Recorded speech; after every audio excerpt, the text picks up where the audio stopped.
పెళ్లకూరు మండలం శేషనంబేడు గ్రామంలో ఓ ప్రైవేట్ కర్మాగారం నుండి విడుదలవుతున్న పొగ కాలుష్యంతో ప్రజలు తీవ్ర ఇబ్బందులకు గురవుతున్నారు.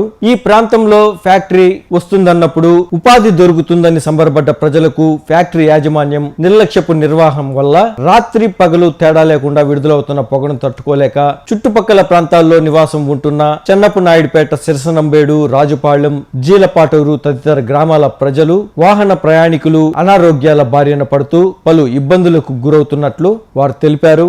నిత్యావసరాలకు, విద్యా ఉపాధి పనులకు నాయుడుపేట పట్టణానికి వెళ్లాలంటే ఈ రహదారి వెంబడే వాహనాలలో ప్రయాణించాల్సి ఉందని, రహదారి వెంబడి వీస్తున్న పొగ ఉధృతికి కళ్లు కనిపించక పలు ప్రమాదాలకు దారితీస్తున్న సంఘటనలపై ప్రజలు భయాందోళన వ్యక్తం చేస్తున్నారు. ఇప్పటికైనా ఫ్యాక్టరీ యాజమాన్యం, సంబంధిత అధికారులు స్పందించి పొగ కాలుష్యం నివారణకు చర్యలు చేపట్టి ప్రజలకు మంచి వాతావరణం కల్పించాలని స్థానికులు కోరుతున్నారు. పెళ్లకూరు మండలం శేషనంబేడు గ్రామంలో ఓ ప్రైవేట్ కర్మాగారం నుండి విడుదలవుతున్న పొగ కాలుష్యంతో ప్రజలు తీవ్ర ఇబ్బందులకు గురవుతున్నారు.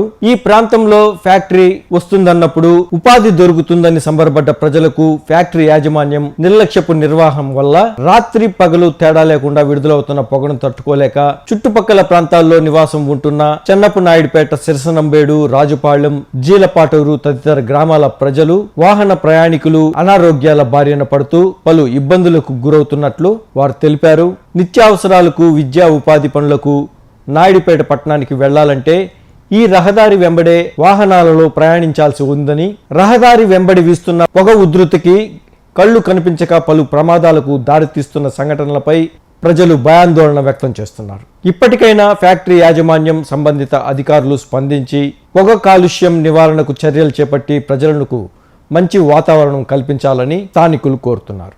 మాకు దగ్గరలో 3 కిలోమీటర్ల దూరంలో ఈ యొక్క కంపెనీ అమ్మన్ ట్రై అనే కంపెనీ ఉంది.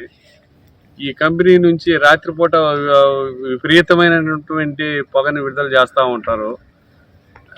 ఒకప్పుడు విపరీతంగా రాత్రిపూట విడుదల చేయడం కానీ ఇప్పుడైతే పొగులు కూడా విడుదల చేయడం జరుగుతుంది. దీనివల్ల మా ఊర్లో దాదాపు 30-40 మంది పడేవాళ్ళు ఉన్నారు.